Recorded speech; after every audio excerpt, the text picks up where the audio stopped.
I'm fully prepared with everything I need for the Jay-Z documentary. The moment he sent that legal letter, I knew I had to let the world see who he really is. He and Diddy are cut from the same cloth. He just hides his arrogance and control behind a cleaner image.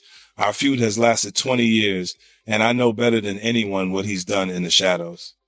I even suspect that so-called funeral bouquet wasn't Diddy's idea at all, but Jay-Z acting on his behalf.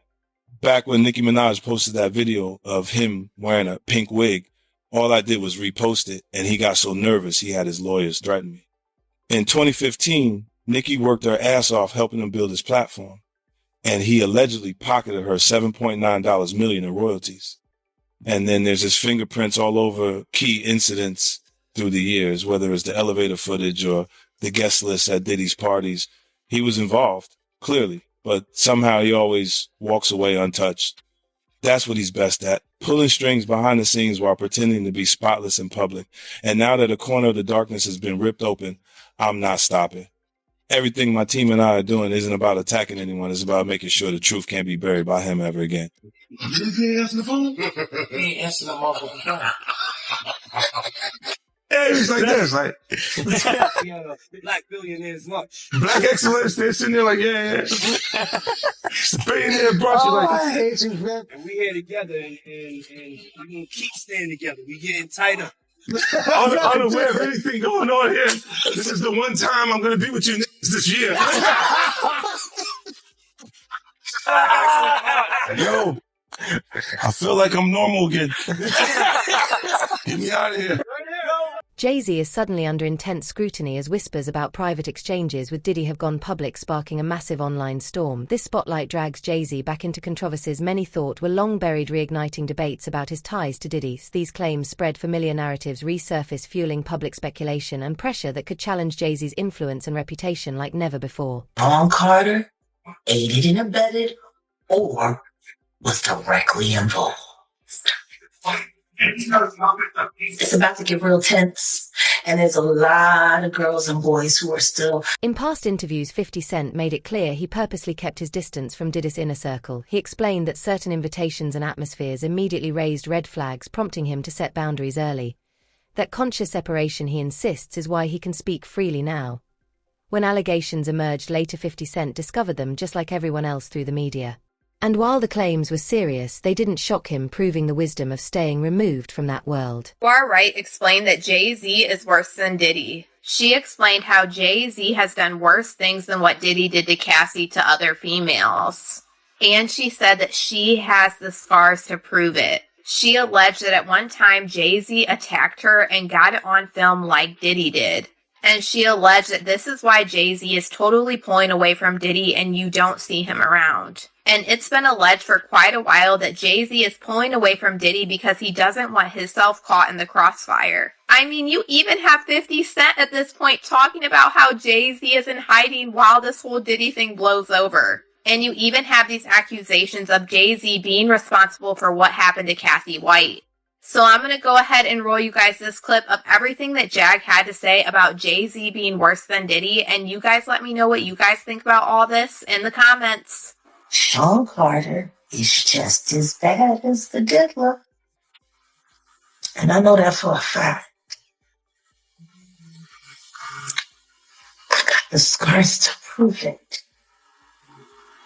You want to know what a box cutter feels like going into your skin and ripping you?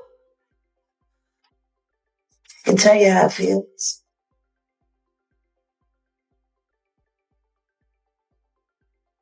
Y'all ain't seen shit yet. That Cassie shit, that's nothing. I'm saying Sean Carter remembers everything he did to me and he's got it on tape.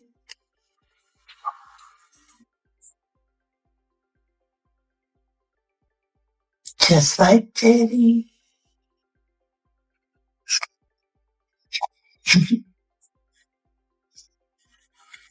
And they're going to be crazy.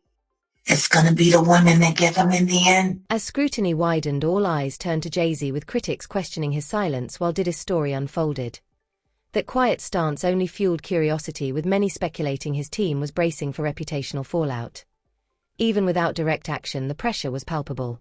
Social media amplified rumors, assumptions multiplied, and uncertainty transformed into a fast-moving force, making consequences feel immediate and unavoidable. But Jay-Z's accuser is saying that even though she dropped the lawsuit, she still stands by what she says, and she only dropped it because of harassment and the fact that she's terrified of Jay-Z. She says that Jay-Z is allegedly bullying her into saying that her accusations were false. In fact, in new legal documents, she is claiming that she was recently approached outside of her home and cornered by two people who told her they were investigators working for one of Jay-Z's lawyers. He claims they tried to get her to sign an affidavit stating that her art claims against Jay-Z were false, but she refused. Jane Doe also claims the alleged investigators asked her if her attorney, Tony Busby, sought her out as a client and offered her money to pursue false claims against Jay-Z, two allegations she says she denied. He says this alleged confrontation left her intimidated and terrified, wondering how they found her when her identity had remained anonymous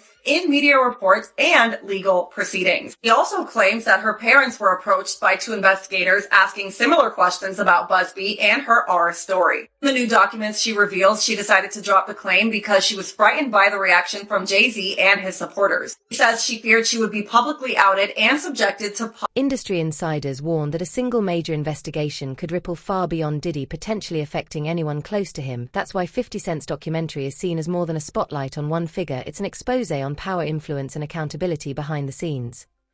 Observers also questioned how Diddy stayed untouchable for so long, with whispers of powerful connections and tightly controlled narratives. Reports hinted that Diddy might be cooperating with authorities to protect his position, possibly naming others in his circle, reigniting concern across the industry. But the only thing I'm interested in him talking about is everything he knows about Kathy Coriana White. See, I know you know what happened to Corey. Diddy, I know that. You and Jay-Z down in Vegas in Tao with Claudia. Why don't you just talk about Kathy? That might help. That might help a lot. Kathy Coriana White, Jay-Z's pregnant mistress, who died 24 hours after she announced that she was going public with their relationship and the baby. While he was married to Beyonce.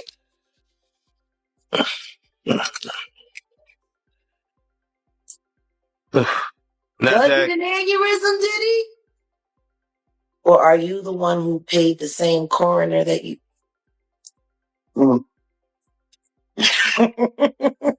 Now that the documentary is out, the story is far from over. It's actively shaping what comes next. Every revelation intensifies focus on those who remained quiet, and Jay-Z is inevitably drawn into the conversation. His decades-long history with Diddy makes claims of total separation hard to swallow for critics. Tension escalated when Gene Deal publicly challenged Jay-Z's legal team, arguing that their statements about minimal ties didn't align with what industry insiders had seen over the years. Pressure mounts, turning once muted connections into questions that refuse to fade. It was Diddy and Jay-Z. They was close enough that they wasn't playing basketball, they wasn't playing baseball, they wasn't playing football, and they wasn't playing hockey or soccer for Diddy to come on stage, pat him on his ass, and then make the statement to people in the world that can't nobody call me Sean but Jay-Z. Now, I don't know what kind of statement, and I can't say, I wish I could say half a homo, but I know I can't say it, but I don't know what kind of half a homo that is. And you trying to say that you're not close to somebody. You coming on stage, patting them on their ass, and then you making a broad statement to the public, can't nobody call me Sean but Sean Carter. And I heard Jay-Z said the same thing about them. But they were so close that they had matching white girls together. Because when they used to see each other, they used to say, yo, how your skinny white girl doing? He'd be like, yo, how your skinny white girl doing? So I guess that's a certain type of closeness. I ain't know anything about that, man. I ain't know about, Jay touching his, so I got to go see the video. I ain't hear about that. Come on, man. Everybody's seen that. 50 even pointed it out. Excuse me. When they was in ATL on stage. Remember when 50 bum rushed the stage with them? Yeah, I think I recall that. When Puff came on stage, first thing he did was pat Jay-Z on that. But I forgot. That's your favorite rapper. Hey, him and Pockets 1A, 1B. But what's your issue with Jay, man? I ain't know you had an issue with him. I'm never a fan of somebody that To Gene, the bond between Jay-Z and Diddy spoke volumes far beyond any words. He points to an Atlanta show where Diddy invited Jay-Z on stage, their chemistry undeniable. The clip resurfaced after 50 Cent highlighted it online, sparking debate over whether personal grudges influenced the coverage. Gene dismissed that, saying it wasn't about loyalty or bias. He recalled a past clash where tensions flared, but Jay-Z seemed unbothered, a hallmark of those who operate at the top, navigating high-stakes drama while staying unshaken. kids, these guys are, man. They'll cause situations and cause problems, and then they'll forget what they done because they're on a whole nother atmosphere. You know what I'm saying? A lot of shit that he did, you got to understand, like now he'll say that they're kids because he's raising kids of his own. You understand? But how would you like it that if Blue Ivory, 15, 16 years old, 17, 18 years old, dating in his early 30s? You're not going to go for that. No matter what she came through in Hollywood. But you got to understand, guys who was around there, we didn't know Jay-Z them ages. We didn't know these cats' age. You know what I'm saying? They wasn't having no beards and nothing like that. They was wearing low cuts. You understand? Clean face. I would have never believed when Jay was coming around the block, scooping up the young girls and stuff like that he was 30 years old. If they 17, 18, 16 years old and they 22, you thinking they 22, 23, something like that, 24 years old? They mama and them need to check them. They daddy and them need to check them. But that's not that far off. But for somebody to be 30 years old in their 30s and they dealing with kids 16 years old, 17, 18 years, now that's a problem. That's an issue. And now he see that because he's raising kids. And he got a young daughter. I think he got another daughter that he didn't claim, and now he claiming them. These cats was doing a whole lot of stuff that people in the industry won't speak on. And then now that you're speaking on it and it's becoming where is that you can get on YouTube and you could talk about this shit and say what you seen or say what you heard, you understand, or what you know. Some people look at it being a problem. But these cats ain't street cats. Dame Dash once considered Jay-Z's closest partner weighed in on the explosive claims, noting that the intensity of public reaction was the real story, and in all his years he'd never seen Jay-Z face scrutiny like this.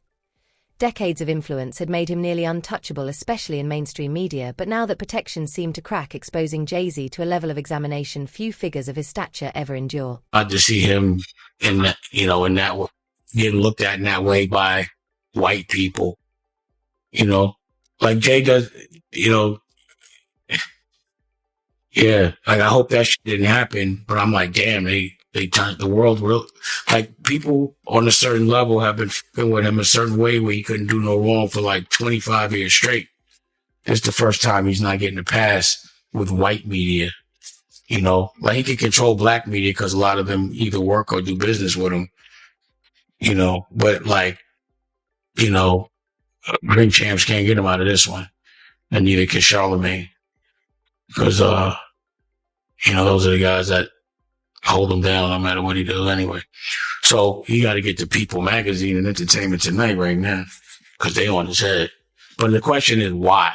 Like, why now? Because for me, I'd be like, yo, that's so ridiculous. Yo, take that to trial. She's not going to win. Let's get a deposition or something, you know? So I don't know why they on his head so much, pause. But I never seen him, you know, under this, you know, I never seen him in this position to have to explain himself. Pause. How you feel about the statement he came out with? I mean, I didn't hear him say anything. I heard a piece of, you know, like I said, for me, you see, I'm doing an interview, so I talk. I thought it was long. For a statement, I thought it was long, pause. But, you know, I think right now, his silence is the worst thing for him. If he is innocent, he needs to let people ask him questions, and he needs to be able to say his side of the story. What struck Dame Dash most was seeing Jay-Z vulnerable, guarded, and reactive, a rare glimpse behind the persona. For decades, Jay-Z rarely had to explain himself publicly. Meanwhile, questions linger about why 50 Cent seems determined to challenge him. Tony Yayo offered context. Tension between 50 Cent and Jay-Z stretches back years, shaped by rivalry and fractured loyalty. Yayo noted a moment where 50 Cent performed with Dr. Dre and Cameron, signaling old conflicts being put aside. Cameron added that Jay-Z prioritizes business over culture, a point Yayo reinforced, highlighting an ongoing disconnect that fuels questions about loyalty and alignment. Like, I don't think I would have said that he didn't know Puff at all or wasn't his friend. I thought that was a little extreme. I thought that was the wrong choice of words. I think that's going to trigger a lot of backlash. But the thing is, I never seen him get backlash at all. So that's what I'm saying. Now he getting backlash. Like, when did you know Jay-Z to be on his heels other than when he got beat up in the elevator? But that was nothing. But I've never seen him under the fire ever. Not in a long time. Not like, I've never seen people on his head like that before. Ever.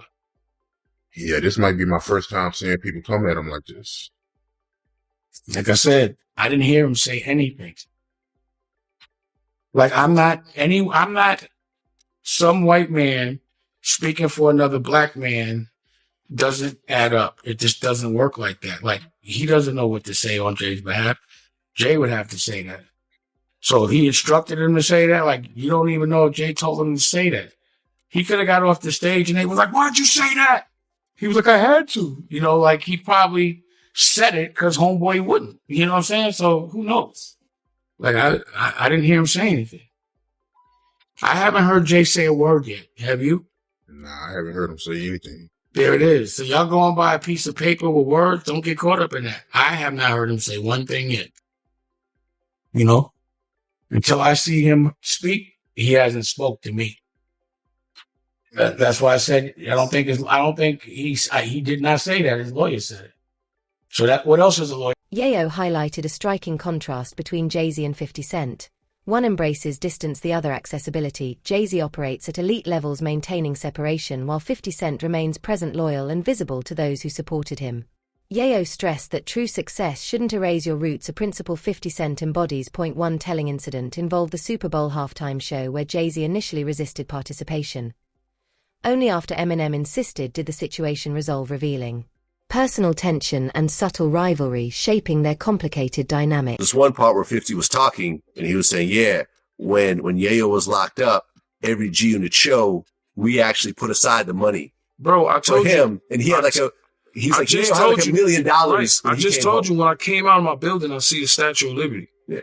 There was no way I was getting shot there. And this is what I kind of tell you is like, when we was talking about stacks with the Porsche, 50's not going to let you say, get the Porsche. He going to say, let's get him out the hood first. You know, if the money's there, but the money has to be there for you to live like that. The money's there. 50 didn't have to do that. Rest in peace to Hervé from Interscope, because he always said to me, man, 50 do more for you than any artist, than anybody does for their artists. More than. Over time, the once solid alliance between Jay-Z and Diddy reportedly began to fray. Insiders point to growing trust issues and uncertainty over loyalty under pressure. Rumors emerged of behind-the-scenes maneuvering, including claims by Jaguar Wright suggesting Jay-Z contributed to Diddy's alleged decline, claims that remain unproven but fuel debate.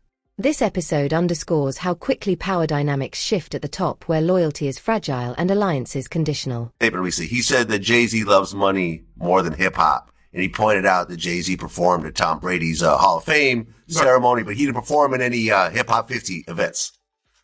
I mean, Jay-Z's on a whole nother level. Like, I mean, That's true. he's Like it, but you know what I like about 50? 50's on a whole nother level, but he's still approachable. You still get to meet the people and Jay got to remember the people that made him. You know, I'm not saying I don't got respect. I respect Jay-Z, 50, used to respect, Diddy, but all that crazy shit going on. But, I always respected him because I looked at, for New York, those were like the guys. You know what I'm saying? The guys with the most money and the most influence. So with Jay is like, when the last time you haven't seen Jay. So I think people are just going to say that. You know what I'm saying? But for me, I mean, Jay, you got to remember, he didn't want 50 at the Super Bowl. That was crazy. I'm like, wait, Jay didn't want 50 at the Super Bowl? Know that? Yeah, he didn't want. I remember Eminem pushed for it. That was some hater shit. Yeah, I remember Eminem was like, I'm not going to do it unless 50 does it. I heard that. Yeah, but I didn't know that Jay was trying to stop it. I don't think Jay. I don't know. 50 never told me that, but I don't think Jay wanted him there. I don't know because of what some of the. I mean, it's competition. You got to think 50 always been competition for Jay. Remember, I'm about $1. What the fuck is 50 Cent? That was a long time ago. That was what 9. What was that? 9? But after that, they did a song together. Remember the whole 50 was always competition for niggas. Then remember Jay said, yo, 50's coming. He told Siegel and them and Memphis Bleak and all them. Yeah. And come on, 50's like, he's on a whole nother level. You got to remember, he came after niggas. He came after Jay and Rockefeller. G-Unit came. And people might shit on G-Unit, but with Eminem, Dr. Dre, 50 Cent, nobody. Roger Bonds, Diddy's former head of security, added insight explaining that while he observed interactions between Jay-Z and Diddy, he never saw a truly close relationship. From his perspective, Diddy seemed to believe the connection was stronger than reality, highlighting how public perception and assumed alliances often mask the truth behind high-level relationships. Says to people, he goes into boardrooms and says to people, which I will never say, is he says, it's important for me to be a billionaire, because Black people need to be billionaires. And why does specifically he, at that time, I've had this conversation with white money people when they go, it's important that Jay-Z becomes a billionaire. And I go, why? And they said, because he wants to open up a casino. He wants to open up this. He should have an alcoholic brand. He needs to have a casino. He needs to have this. And you're like, why the fuck does anybody need a casino? Like another fucking casino money in all this world. day, and it makes it very possible for people to launder money all day. Yeah. So like, why, even the fact that you want to become so powerful, then you're not saying because he needs to build schools for Black people in Black neighborhoods. It's because he wanted to build casinos for Black people. For them to keep wasting their money and then for him to keep giving them overpriced merchandise. It's a rat trap. Yeah. All of it is.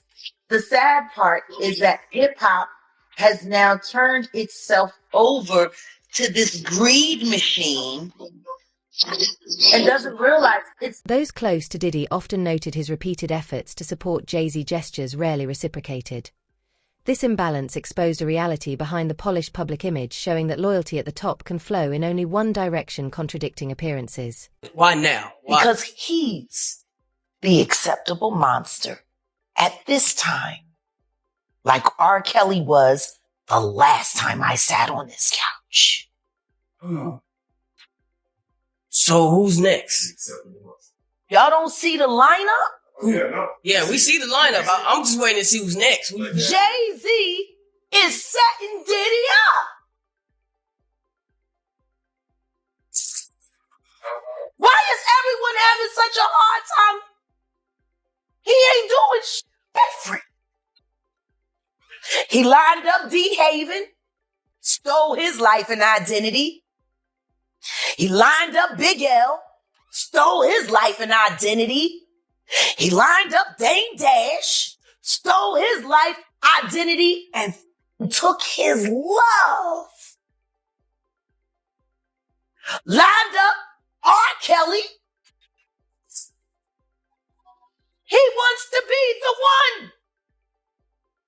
Yeah, shout out D Haven. He actually hit us up, wanted to tell this story. You need to talk to D Haven. Yeah, we need to talk to him. I told you that last year when I put you. From an insider perspective, Jay-Z and Diddy were never the inseparable allies many imagined.